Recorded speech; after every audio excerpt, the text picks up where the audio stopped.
Hello and welcome to another edition of Three Things with John Strand. In this particular edition of Three Things, we're continuing on the IR trend that we've been working on for the past 5 videos. And now we're going to be talking about incident response and notes.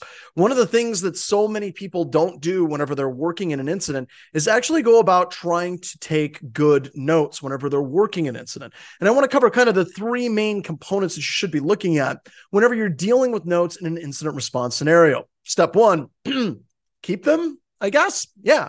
The reason why notes are so incredibly important, as we'll talk about over the next few minutes, is because it does a couple of things. 1, it becomes a document of record. You're recording the actions that you took.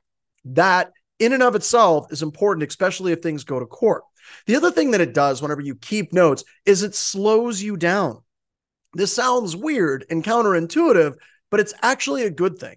Whenever you're working an incident, you're working in a stressful scenario, it is incredibly important to try to slow things down and think through your actions and think through the evidence that is currently at hand while you're working that incident.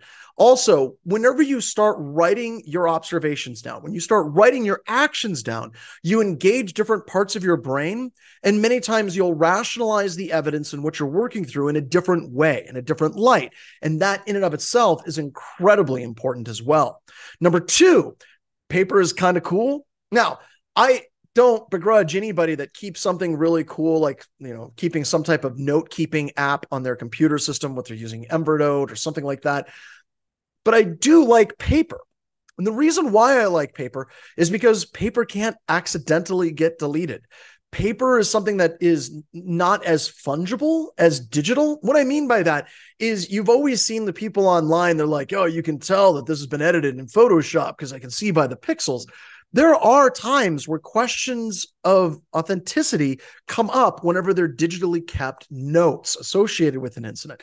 That can come up. Generally, those types of arguments will be shut down in today's digital age, but they tend to come up less with paper. Also, whenever you're dealing with cross-examining attorneys and lawsuits and things like that, having something on paper is far more difficult for opposing attorneys to easily go through and search, and they got to learn how to read your handwriting, and that just seems like a pain in the ass on a whole bunch of different fronts, and that just seems exciting. But yes, paper is kind of neat. Absolutely, you can use digital if you have a nice way of storing it in the cloud in a way that is verifiably secure. You don't want to be like, well, I keep it up on the Wikipedia. I've got my own, special place for keeping my notes on incidents that I'm working. That might not go over real well. So you're going to get questions if it ever goes to court about what is the security around you storing these notes in the cloud. So if you're doing something like, let's say you're using Microsoft Office, you can absolutely say that there's a lot of security features, you're using 2-factor authentication and the types of encryption that's being used around using Microsoft Office. And the other thing about using things in the cloud that's much better now than it was before, everyone's doing everything in the cloud. So it's very, very difficult now to try to argue against that. The third thing that I want to talk about is, in fact, going to court. There are a couple of things associated with notes that really, really help. One of the things that we talked about for years at the SANS Institute while I was teaching there is judges and juries relate better to people that take notes. You're projecting someone who seems competent in what they're doing. The reason why is because most people generally don't take notes. And if you're a note taker, you're one of them weird people, aren't you? One of those people that writes things down. Well, you seem like a thinker. That's one thing.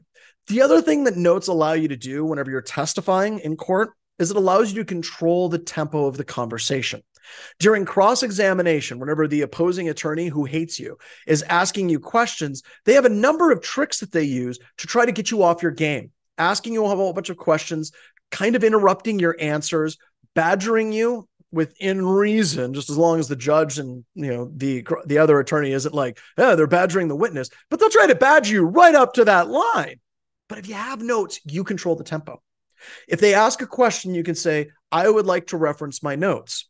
And that attorney will not interrupt you, or more accurately, the judge will not allow them to interrupt you while you're going through and you're referencing your notes and getting the right answer. And that gives you a chance to breathe, gives you a chance to collect yourself in order to present a much more calm and collected and competent exterior whenever you're dealing with judges and juries. So those are the 3 things I think are really important when dealing with notes. I'll see you in another video.